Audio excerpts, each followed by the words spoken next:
Welcome to episode 164 of Stageworthy. I'm your host, Phil Rickaby. Stageworthy is a podcast about people in Canadian theatre featuring conversations with actors, directors, playwrights, and more. If you were listening to the last episode, you will have heard me mention the third year anniversary of Stageworthy, which was this past Saturday, January the 5th. And so this, I guess, is the end of the third year anniversary episode of Stageworthy. I woke up today to discover that Stageworthy has been nominated for a Canadian Podcast Award in the arts category. So that's sort of a really great gift to get on the anniversary, the third year anniversary. It's been quite a ride to get to 3 years and to consistently put out episodes every week, with a couple of exceptions around the holidays and things like that. But it has been pretty much every week, and sometimes during busy seasons like the Toronto Fringe, more than once a week. A couple of things that I want to do in the next little while. I do want to talk to some people. I know that I tend to be very Toronto specific, and that's just because that's where I'm from and that's where I live. So it makes it a lot easier for me to sit down with people face to face. But I would like to get people from outside of the Toronto area. I would love to talk to people in theater in Vancouver and Edmonton and Winnipeg and also some more people on the East Coast, because I did have the pleasure of talking to some great people on the East Coast this past fall. So I'd like to do more of that. I would also like to reconvene the Indie Theater Creators Roundtable. I would love to do that again and do that a couple of times, because I know that there is a hunger for a lot of people to learn about how indie theater is made and funded and advertised. And so I would love to have some more conversations about that. So look for all of that in the coming weeks and months. If you wanted to drop me a line to wish Stageworthy a happy 3-year anniversary, you can do that by finding us on Facebook, Twitter, and Instagram at StageworthyPod. You can find the website at stageworthypodcast.com. And if you want to drop me a line, you can find me on Twitter and Instagram at Phil Rickaby. And my website is philrickaby.com. And of course, if you like the podcast and if you've been listening for 3 years, 2 years, 1 year, a couple of months, a couple of weeks, if this is your first episode, if you like the podcast, please leave a comment or rating on Apple Podcasts or wherever you get your podcasts, because your ratings and comments do help new people find the show. Or, even better, if you know somebody that you think will like the show, tell them about it. Some of my favorite podcasts became my favorites because somebody I knew told me about them. My guest this week is Cynthia Ashperger. Cynthia is an actor, an acting teacher, and director, and under the pen name of Lola Zenos, the writer of the book for the musical Foreign Tongue, which plays as part of the 2019 Next Stage Festival, starting January 9th in Toronto.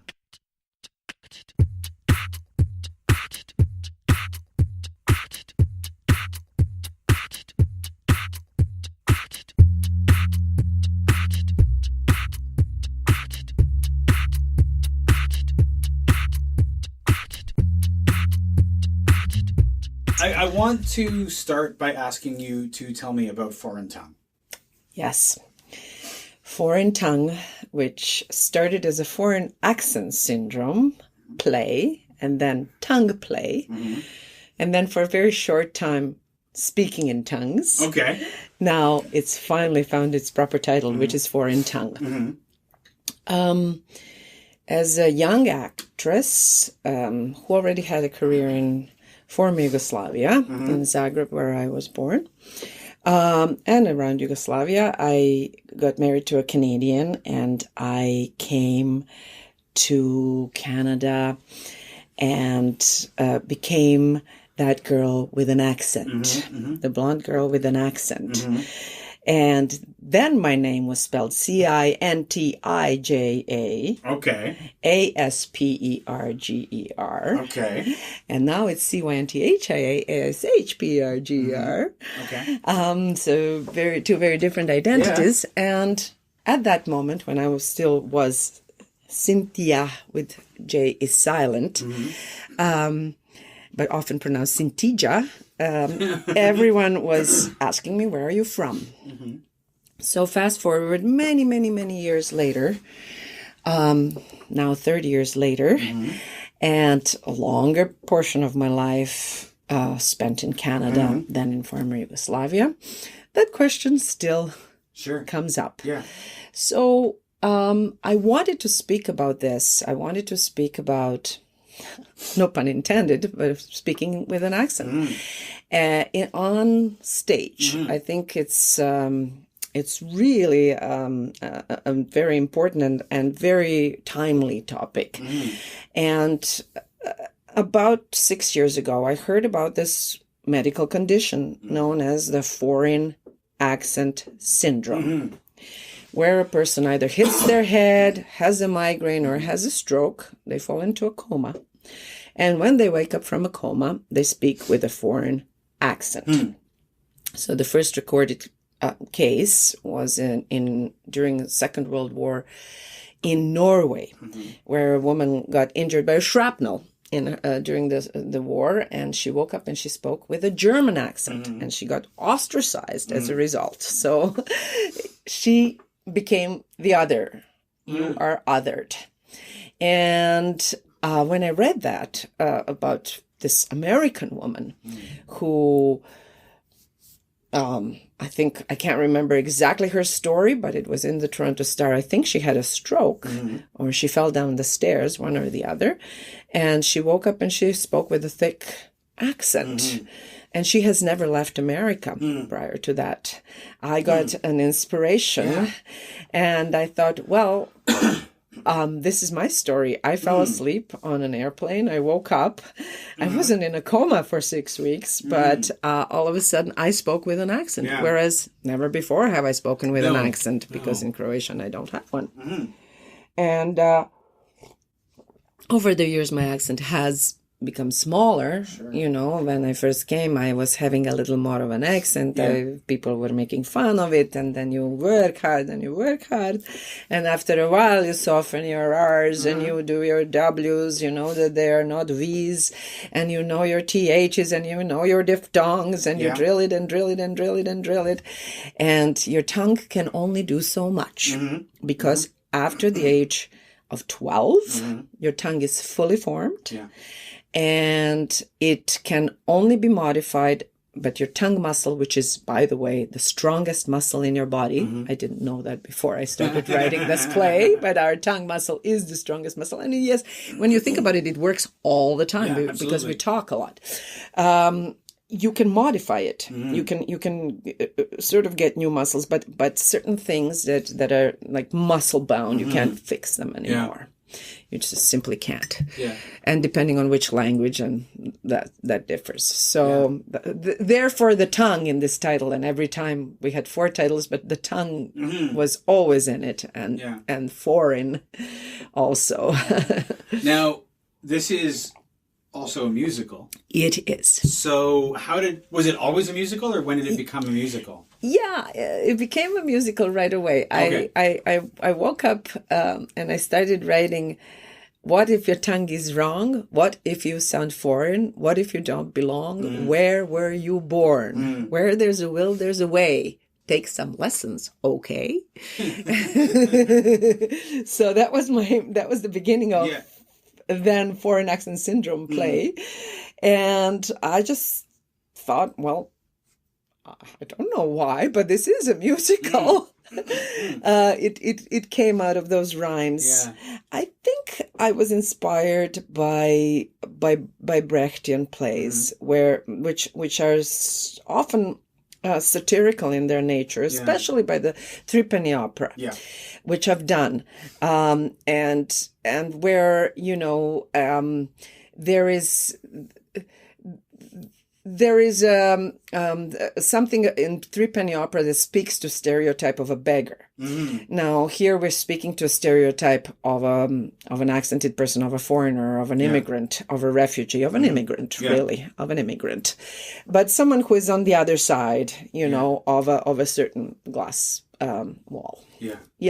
So then I thought, okay, and I mean, I love how Threepenny Opera has that satire, but has the reality, and how when you break into the song, in a way, it just reminds the audience, hey guys, we're watching a play. Yeah. And what do you think about all of this? So many of the songs have that function, and as well, there are obviously the classical musical theater functions songs in this musical, which are the moment that you're at the heightened emotion, you break into song. And by the way, Threepenny Opera has both of those. So that was an inspiration. Had you ever written a musical before, or is this your first? This is my first. Okay. So, you knew that you wanted it to be a musical, but then, what was your next step? Then I wrote. Then I wrote and I wrote and I wrote and I wrote, and once I got the first draft, I found the first composer. But as I was writing, I suppose I also, for some reason, thought I just can't write under Cynthia Ashperger. I can't. Partly because the identity of this person in Canada now is the identity of an actor and the identity of a director and a teacher. But partly because I thought, but I want the freedom. I want to be someone else. I want to be the writer. Sure. I don't want to be the actor. I want to be the writer. And I have written certain things, adaptations before, and film scripts under my own name. But for some reason for this, I just had more freedom when I was Lola Xenos. Well, I mean, I suppose there's baggage that comes with your own name and certain expectations, and writing under a different name, suddenly those are gone. Yeah, I agree. Yeah. And for me, this is all about language and identity. And our conversation started about my two different names. Yeah. And about what's in a name. Well, yes. Yeah, what's in a name? I mean, a rose. But there is something in a name as well. And for me, this Xenos, the last name, was a clever thing, which is obviously the foreigner in Greek. And the words xenophobia and xenophilia come from that. And we have both. We have xenophobes and xenophiles. And my musical is about both of those. Okay. So we have people who are absolutely enchanted and enamored of people who are foreigners, and then we have people who are put off by something that is different or strange, And then my name Lola, I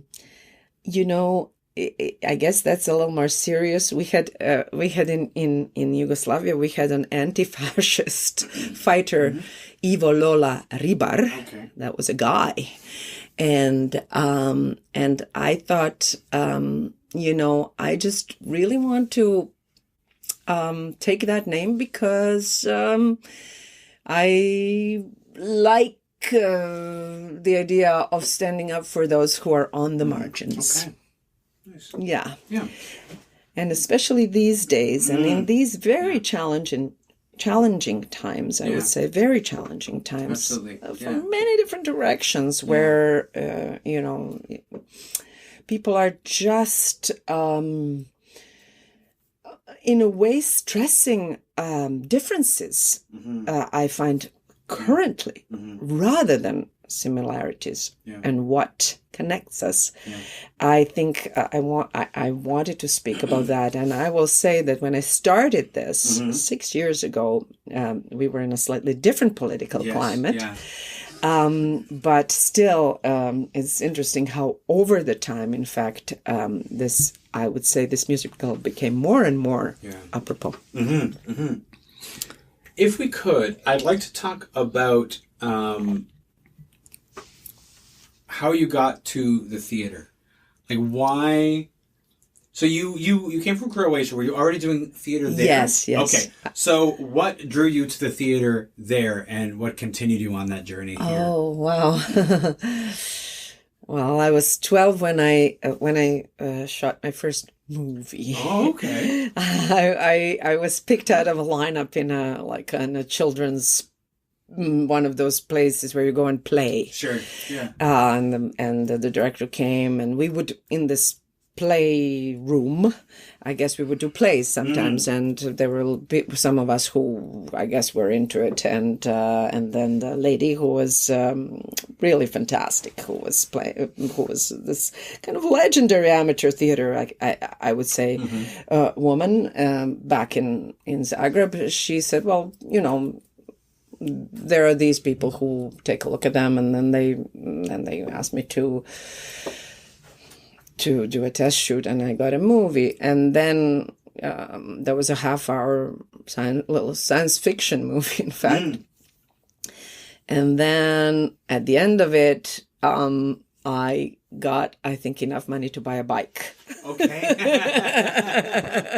And I thought, well, this is really good. Little did I know that in theater, you might do a lot of things and not have enough money to buy a bike. No.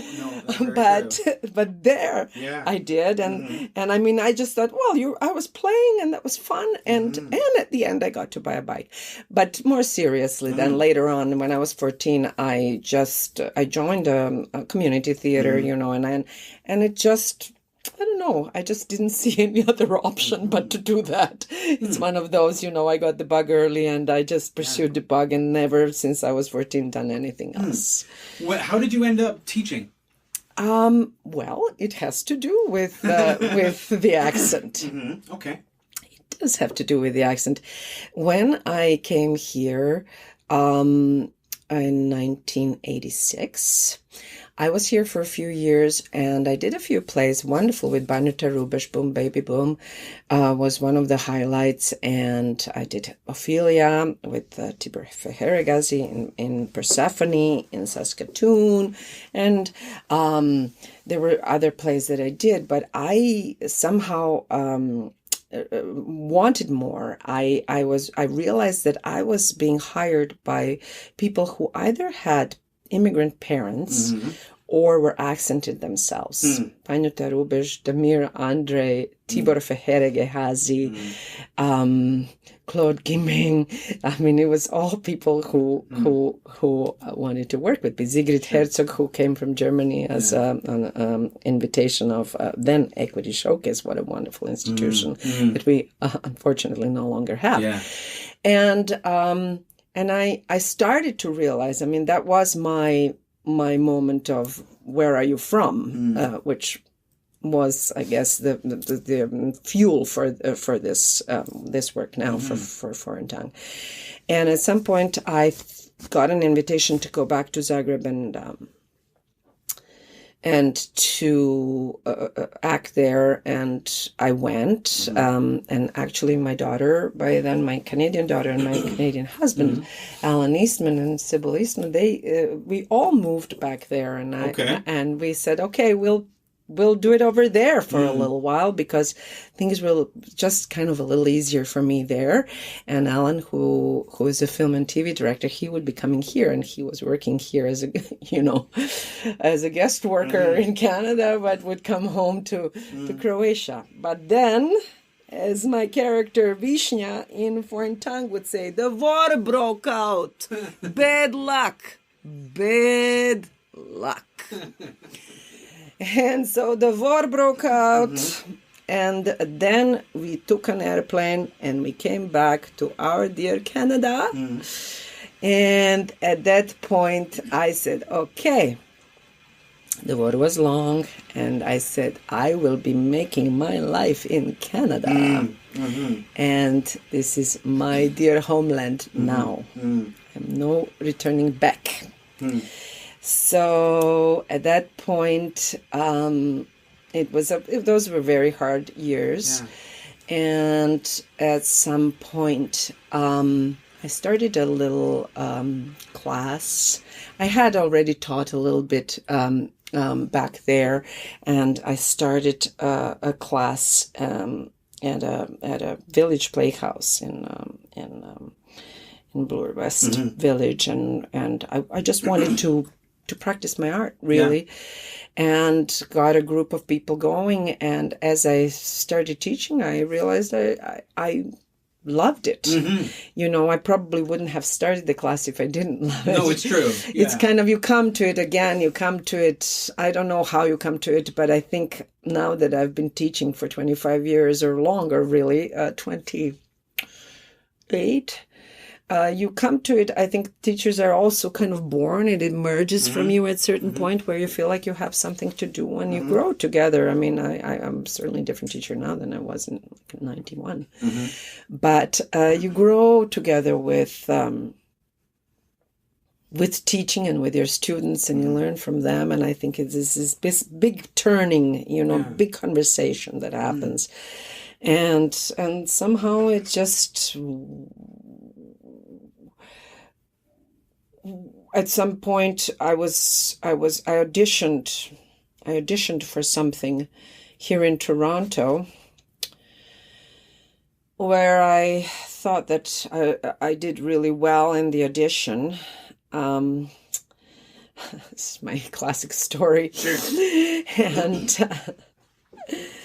it was for a part of a lesbian, and it was. Good audition, and I thought I was sure I was going to get this.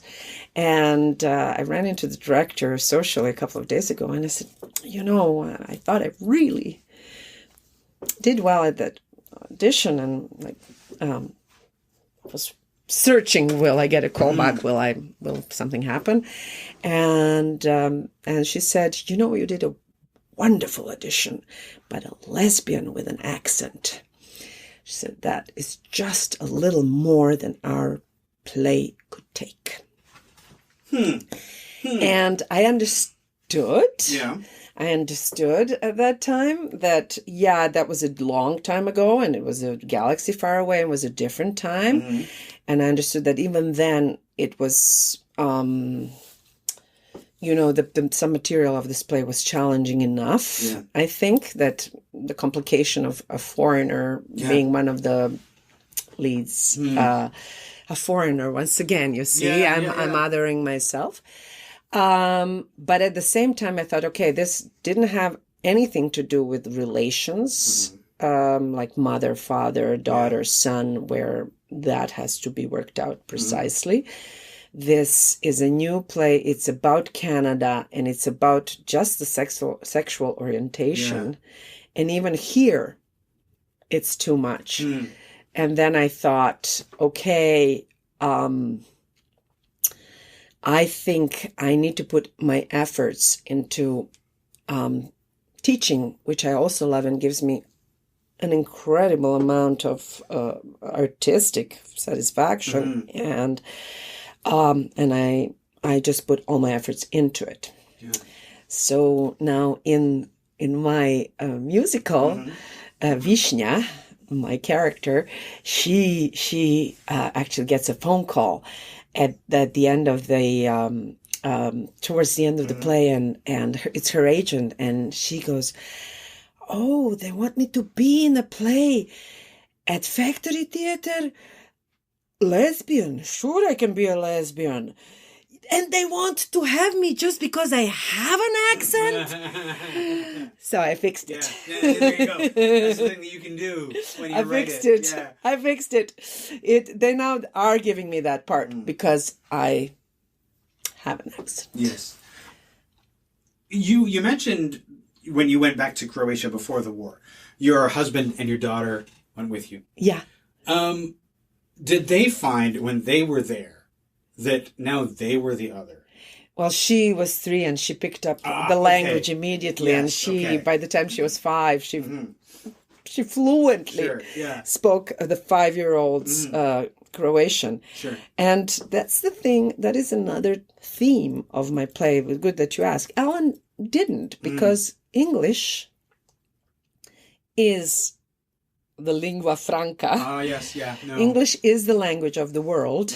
And if you have an English fluency, you are pretty much understood around the world, and you can communicate, right? Especially in Europe. Yes. And, that is for me, if you will, the political statement, even though we are in a goofy comedy, Sure. I will have you all know, the goofy musical comedy does have its political statement, like the Book of Mormon does. Sure. And it is that, I would really argue at this point that speaking English is now a stronger advantage than even the color of your skin. Speaking English without an accent, that is, speaking an English without an accent is the kind of it's a huge amount of power. Sure. Yeah. And knowing how to, construct your sentences grammatically correctly, and knowing your articles, knowing where your ers and thers are, and knowing how to, communicate, which I've spent a lot of time learning, but still occasionally make a mistake. Sure. So it is I don't want to get too serious, but it is for those of you who were born in English, and my daughter, who is now fluent as well in English. I mean, she's Canadian. It is a huge gift that you get, and I think there is a lot of I will say the word that is bandied about a lot, but there is a lot of privilege that comes with it. It is. I mean, English is the language of business in most of the world, right? Many places. And so, and also, it is a complicated language to learn. Like vocabulary, irregular verbs. Yep. However, grammatically, English is pretty easy. For the basic grammar, which you guys don't have to learn because we just do it. But we have to learn it. We have to learn I am, you are, he, she, it is, we are, you are, they are, and there's always that is, which is, why isn't it are? Yeah. I am, you are, he, she, it are, we are, you are, they are. Yeah. So you have to memorize that part. There's also, there's a certain order. If you're listing things, there's an order in which they happen, and we do it naturally, and I can't remember what it is because it's a thing that we don't think about, but if you were to do it out of order, people would think they wouldn't understand you. You would sound insane. And if you don't put the article, which always really surprises me in English, and which people from Eastern Europe have a problem with because we don't have articles in Slavic languages, if I omit the article, people sometimes don't understand what I'm talking about. Right. If I just go with the noun, if I omit the article and go with noun, you might not understand. So, and then there's the irregular verbs. Verbs. The irregular verbs, like cut, put, hit, be was been, he's, see, saw, seen, have had. Those you have to memorize. Sure. And all the things that you've memorized, but like I could not do that list because it doesn't occur to me. No, of course you don't need to say. Right. You don't say I put it this. But we have to know that the ed is not going to be added to that put. In that specific verb put, where typically we will for the three tenses we will use the ed, right?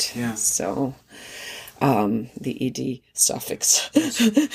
Now, as a teacher at Ryerson, what is your topic? What do you teach? I teach acting. Okay. Because there's a lot of things that you can teach, of course, at a theater school. I do a lot of psychophysical stuff, so I guess that's where I went beyond language, I suppose, as a teacher, and that's where I think I am effective as a teacher.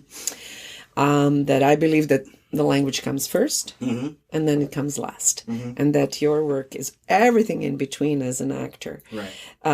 And so that, with your physicality, with the tone of with the tone, not just pronunciation, but with the tone. With images, you in fact paint the pictures through your body, right? So that it is not just the language. It is everything else that we do on the stage. Yeah. And we know that. I mean, if it was just the language, then anyone could just say the language, right? It's all of these other things. Of course, you have to have a command of language, and of course, you have to be clear. But for me, it was like, what is other than pronunciation? What is there other than the language that I have to offer as an actor? And then you start going. I would do a lot of the times I would go my language, English, Croatian English, to really get to the bottom of what is underneath the language, and it's different in different languages. Yeah.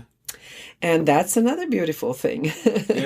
So it's not just that there is physicality. It's what is the physicality that this particular resonance of this word or this image in this language will give me, which now becomes, super interesting. Yeah. Can you tell me what's your favorite part about teaching acting at Ryerson? At Ryerson or anywhere else, it's about finding out about that person, finding out, how they work and what they need to do to really become aware, I think it's all training in awareness. So being aware of what you're doing as you're doing it, and everybody comes to that awareness differently. Yeah. But also there is something that is, and what I love about teaching acting is that there is something that is measurable. There is something that can be taught. Obviously, we know that talent itself, it cannot be taught, but I would say that still talent is just maybe 10%, and what you're going to do with it, I mean, how you're going to nurture it is the 90%, so it can be nurtured, and I believe nurturing talent is extremely important, and it can be nurtured, and it can be put through phases so that you can, at a certain time, and that's curriculum. And I guess I've been working in curriculum as a program director for 15 years at Ryerson of this acting program.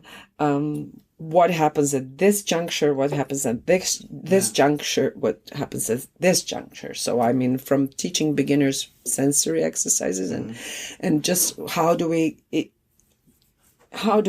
experience our world through senses, and how do we then, really embody our instrument through senses? Yeah. To what is the meaning of style? That's a progression. What is the meaning of style? How do we then, create a quality? And style being a quality, style being a quality, a distinctive quality, using distinctive means of expression. So starting from how do I embody, how do I use my senses, to how do I then choose and create a style is I guess that progression that I'm interested in. When you're talking about style, are you talking about like the individual characters, a style, an acting style, a style? I'm talking about that everything is a style. Okay. So if you say musical theater, there are styles of musical theater even, but then you have a clown show, that's a style, and then you can talk about physical theater, that's a huge field, but let's say that's a style. Sure. But then you can talk about some kind of a poetic symbolist approach, or you could talk about naturalism, or you could talk about realism. People, I think that's something that I'm pretty passionate about, explaining that naturalism and realism is also a style, and it is to a certain degree stylized. Yeah. So it is always choosing a distinct manner of expression. So what is distinct in your manner of expression? Do you want to be lifelike, or do you want to step out of the life and sing a song, or do you want to have huge movements, or do you have minimalism? Are you focusing on atmosphere or atmospheric atmospheric, or are you focusing on making the expression larger than life? Are you using the audience as a part of your circumstances, or are you putting a fourth wall? Yeah. All of that is going to result in a distinct manner, and hopefully everyone in a company knows what style they're in. Right. Hopefully, yeah. It's not a conversation that's often broached. No. I think that everybody just hopes you hope that everyone is sort of on the same page when you have your conversation on the first day about what does it look like and this, that, and the other thing, and hopefully everybody figures it out. But nothing stands out quite as much as somebody who's in a different style. I know. It's interesting what you said about the way that acting can be taught. That talent is 10%, because I think that's something that generally people don't think about. I think that people think that you can be taught to paint, you can be taught to draw, but maybe dance and acting can't be taught because you either have it or you don't. Yeah. And yet, I think that's a myth. I really do. Yeah. I think that it can be taught, and I see a progression of people as they go through the training, simply through the training, and there are measurables there. The measurables maybe are invisible sometimes, or you can't grab them like you can a painting. That is, we work with energy, we work with some invisible things. Yes, yeah. And that is where I think, things like radiation, how much can you radiate? How much energy and charisma will you project to get the audience into your sphere of influence? That is something that we can work on. I think though it means working. And that it means training. It means disciplined training. And that is one of the things that sometimes people forget, that actors do train. We do things that are boring. And we repeat them and repeat them until we make that breakthrough and say, okay, now I know what it means to work with an image instead of a dry thought, and then we keep working on that for 30 years. But there's a lot of that. Yeah. And people do forget. For dance, they still think, okay, the dancers, at least they have to do their class. They have to have the, but for actors, I think usually, your general population will think, well, you just act. Yeah, no, don't absolutely. You? Yeah. You know how to walk and talk, you say I went to theater school to the average person, they're like, "Ooh, what did you do?" Yes, and there's a lot to be done. There's a lot to be done. There is voice training, there's movement training, there is, of course, again, training with imagery, and how do you receive from your partner? How do you react? How do you have trust? What is an impulse? There's always that great question. There is that question, right? And that's one of those things that if you've made the jump from, say, the theater that you did in high school or in amateur theatricals, and then you try to go into like something more serious, and somebody starts talking about impulse, and you're like, impulse, what's that? Yeah. You sort of get, sometimes people get lost in that. Oh gosh, that's and that is a hard one. And I mean, I have found a definition that I like, which is a leap of the imagination.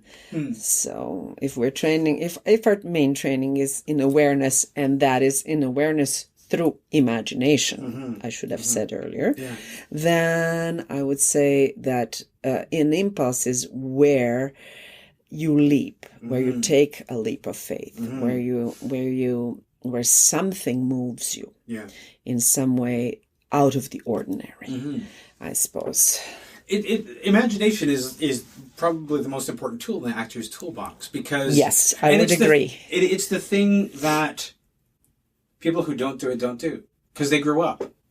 Yeah, they grew up. They got a job. They stopped imagining and playing pretend. Yeah, children are able to act, quote unquote, act instinctually, because they can imagine themselves in whatever situation, and so they play pretend very right well. away. And we unlearn that as we become too old to do it. Yeah. And as soon as it's, and I often think that's like the saddest moment is when somebody can no longer play. Yeah. You know, when you've lost the magic of play. Yeah.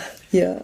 And have you worked with people who've forgotten that play is important and managed to inspire them back to finding that imagination?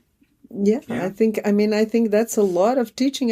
Actually, is that maybe it's giving the space to that, or giving different, I guess, cues for that through different exercises, different approaches into the imagination. Tickling the imagination, flirting with the imagination from many different ways. I think that is actually what we do all the time, And we have, and this is Michael Chekhov's acting technique, which is all about, Chekhov was big on imagination, Stanislavski's great student. And, at the beginning of a lot of my classes, we cross the threshold into a space that would in some way support the artist into a space that helps with play, with imagination, with trust, with all of those things.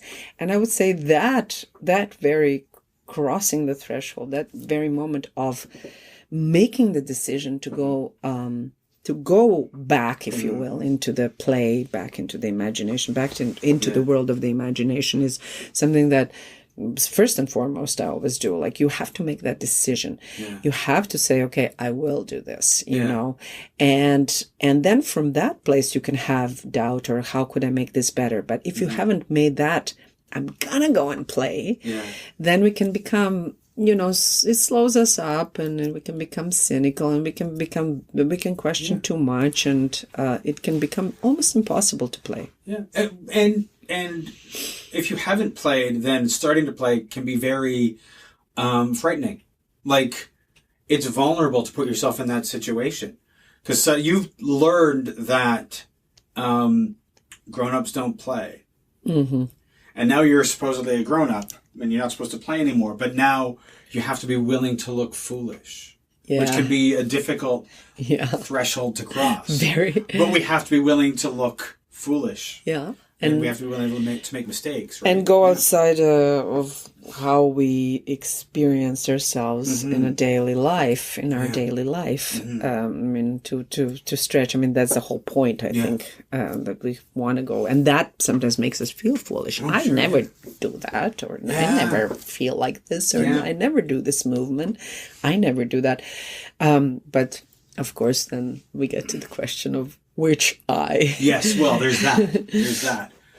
To get back to Foreign Tongue. Yes. You said that you wrote it for 6 years? Well, not like quite. Constantly, because I think that nobody works. There was a big break of about 3 years in there. So we had a workshop in 2013. And after that, I did have a personal tragedy. Okay. And nothing was very funny for I lost my partner very suddenly. And after Jeff, it was about 2.5 years that I couldn't get back to it. I just couldn't work. And on that. And then it was really my dear friend Janet Burke who said, it was so good. You've got to go back to it. And Video Cabaret gave us a 3-day workshop. Nice. Thank you, Deanne. And we sat down, wonderful group of people, Tamara Bernier-Evans, Martin Julian, Banu Tarubesh, Jasmine Chen, Tatiana Chorny, I will forget someone. I'm sorry in advance, and myself, and we read through it and kind of talked about it. And after that, I wrote another draft, and it did really go well the first time around, and like lots of laughter, and so then we redid it here at Paradise Festival, which was the first inaugural year of it, in 2017, and we had 3 weeks then to workshop it. So really, if you will, I started in 16. I picked in 13, picked up late 16, and then I would say it's 17 and 18 that I've been working on it. At what point did you decide that you wanted to do it at the Next Stage Festival? At the point that I've submitted the application.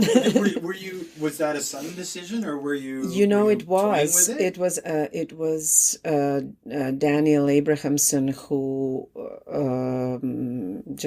who wrote them. So Justin Hickox wrote first half of the music, and then Daniel Abrahamson the second half of the music. So we have two composers. So Justin was on the first 2013 project, and then he just because really of the logistics and what we needed at the time, Daniel came in and wrote wonderfully as well. Both of them did beautiful job. Incredibly grateful to have two wonderful composers who have worked on this. And Daniel just said, the Next Stage Festival, the application is day after tomorrow. And by that point, I have put in a couple of applications. And so I said, okay, let's put that one in. And it came through, and I think it's a wonderful festival. I have seen plays there, and I think the community comes to see it. I mean, by that I mean a theater community, but also the fringe people, the fringers come. And it comes at a good time in the year as well, when like everybody's wanting to get out of the house. It certainly does come at a time when we're more likely to not go out. So it's good to have the excuse to go out, something to draw us and out to of go the to house. the tent. Exactly. And the tickets are only $15. Exactly. I mean, it's the best deal in town. Really, it's a really good deal. Were you said that you'd applied to a few other I mean, I've applied to the Riser, and I mean, with every project like that, there is a few rejections that you get. I mean, and this is a hard project in that it has 10 actors. That's going to be something that people sometimes and so producers that I've come to, they said, "Oh, wonderful, but I just can't do it." And so we're hoping that from this Next Stage Festival, the bigger producers will hear about this and take us on, because there's only a few of the bigger producers who can do that in this country. There are very few who can. It's hard to do a mid-size musical. I mean, it's hard to. I mean, even a large-size musical outside of the amateur groups is hard and expensive to do. Super hard. Do it. Super hard. Yeah. We are very lucky to have everybody here is working for the love of it and the joy of it. That is the advantage to both Fringe and the Next Stage. I mean, it gives people the freedom to be able to work on something for the love of it. And that I mean, it's such a fantastic festival for that, and gave us that opportunity, and we have a wonderful cast. Lots of people have returned to it. So Victoria Hauser, who plays now our Kathy lead, she's gone through the ranks. She was a few characters that don't exist anymore. Okay. In the first version in 2013. Then in a shorter, we actually had another music and dramaturgy workshop this year in April. She was the ESL instructor, which is a big part. And then now she's our lead, Kathy. And then Julius Cho has claimed the role of Polly, and Jenna Daly has claimed the role of Nurse Cannon, and she's been with us for a while now, since 2017, and Nicholas Rice was there in 2013, And so we have about, that's our half of the cast, Nice. and myself, half of the cast has been there. And then we've welcomed Mike Ricardi Jean, who is from Haiti, and who plays Pele. And we have Phoebe, who plays Madeline from Taiwan, and we have and Ali McDonald was with us in this last workshop. He plays David, and have I mentioned everybody? I'm sure I haven't. Oh no, of course. Kaylee Banka is our ESL instructor, and she's new to us. So Kaylee, Phoebe, Mike, and Mladen Obradovic. He is our Yura from Russia. Okay. So we have actually, and our director, Stefan Jeparoshki, is from former Yugoslavia as well. Okay. So we have a number of us, how would I say, new Canadians. Yes. Yeah.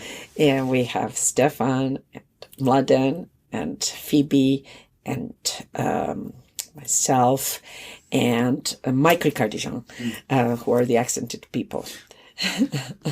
And then we have some, people whose parents have accents. Yes.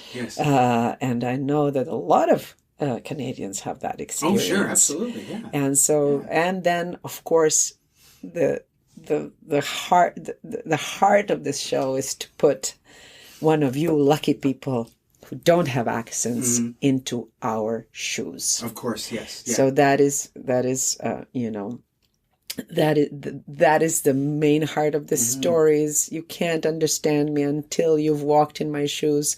And Kathy, she walks in a shoe of a new Canadian, and through it she finds friendship, she finds love, and she finds her community, but not in the way she expected. Nice. And so, that's the transformation that happens in her life. That thing of something that you think is the biggest curse that ever happened to you, if you will, like my accent to me. And then it gave me the biggest joy, which is teaching. Yes. Yeah. So I feel like, just finding a way through it is sometimes, very, very challenging. But, Tolstoy, I think, said there are only two stories, which is a stranger comes to town and a man goes on a voyage. And I always say, in foreign tongue, a stranger comes to town, but this woman never had to go on a voyage. Okay. She stayed in her own hometown. Okay. It's not her hometown. She's from Peterborough, Yes, Ontario, yes. but close to, and we say that enough in the play. Yeah. But she lives in Toronto, and she becomes a stranger in her town. Nice. So and goes on a voyage. Nice. Yeah. So, I think anyone can identify with that need to belong. Sure. And that I think we're all the same. Yeah, absolutely. We all want to belong. Yeah. So it's about that in the end. It is about belonging. And I think that's why I would say every group has related to it. Of course, yeah. Yeah. Absolutely, because that is one of the essential human desires, is to belong. Needs. Yeah. So well, Cynthia, thank you so much. This has been great. thank you.